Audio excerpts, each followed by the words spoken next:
welcome back to Healthy and Delicious. So today we are talking about the French paradox, how the French can seem to eat croissants and butter and baguettes and still be healthy. It's all here. So yes, they have some good cream, some good butter, and their baguettes, but they're doing it right. The portions are right, they're staying active. So that's right. What do you have next for us? So now we're gonna do one of my favorite recipe. It's something that you don't find that much in the United States. It's wonderful. It's something that I grew up with. We're gonna use leek. So one more time, a lot of vegetables, but then in a way that it tastes wonderful. So we're gonna also use one of the fanciest mushroom up there, morel. Morels, I love them. So we're gonna start with butter. Why even ask? And just a little bit, as usual. But it's no problem. It's no problem. That's right. It's all good in the neighborhood. Good quality butter, folks. I put a little bit of shallots, a little bit of garlic. Of course. Gotta have it, specifically with the mushrooms. I'm gonna use puff pastry. Oh, okay. So I buy it already made. It's a little hard to make puff pastry home, and I bake it. And take a look.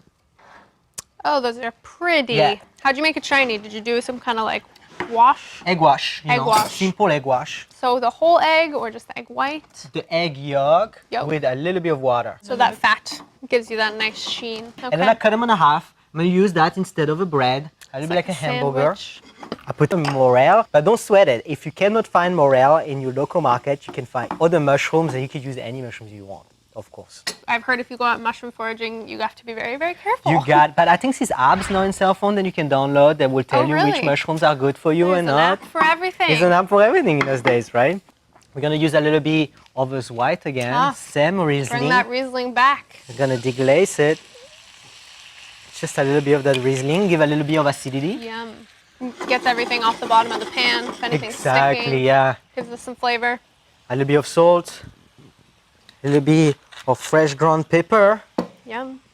And then over here we have some leek. Okay. And we just boil it. But when you boil it, it has a completely different texture and flavor, I find. Interesting. I do like to do that. I'll barbecue the leeks. So they're really good. A little bit of demi. So this is demi-glace. So you made that, yeah? So it's a veal demi-glace, so you can make it or you can buy it already made from a good source. Of course, I make it here because I'm delicious.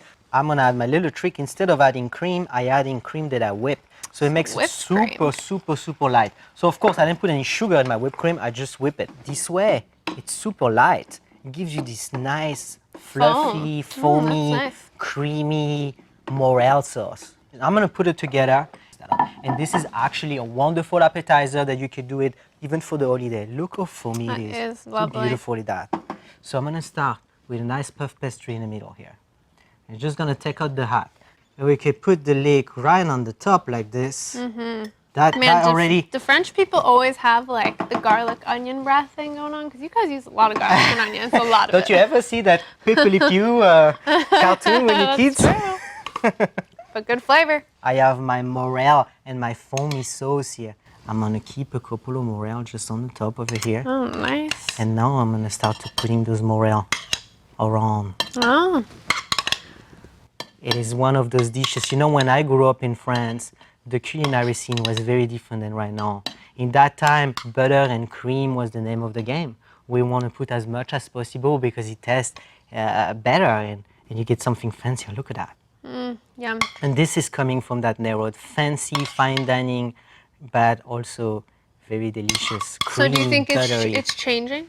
It's changing a lot. We try to doing a little more light right now. We're using a lot of molecular cuisine in fine dining. Before it was a little more fatty. But I like the old school version like this. We're gonna finish with the hat right there. Beautiful. Look how beautiful is this. And then a couple of leaves of fresh tarragons right there. Goes great with everything. Here you have it. It's beautiful. That is lovely. Leek and crunchy puff pastry with some fresh morel. Let's try. That is very nice. Yeah? This is it. I like I'm back in France. Lovely. When we come back, we're gonna make some macaroons. The French macaroons, of course. That's right. So don't go anywhere. We'll be right back. A new episode will be posted every Tuesday and Thursday. So don't forget to subscribe right below or visit us website at www.hdcooking.tv.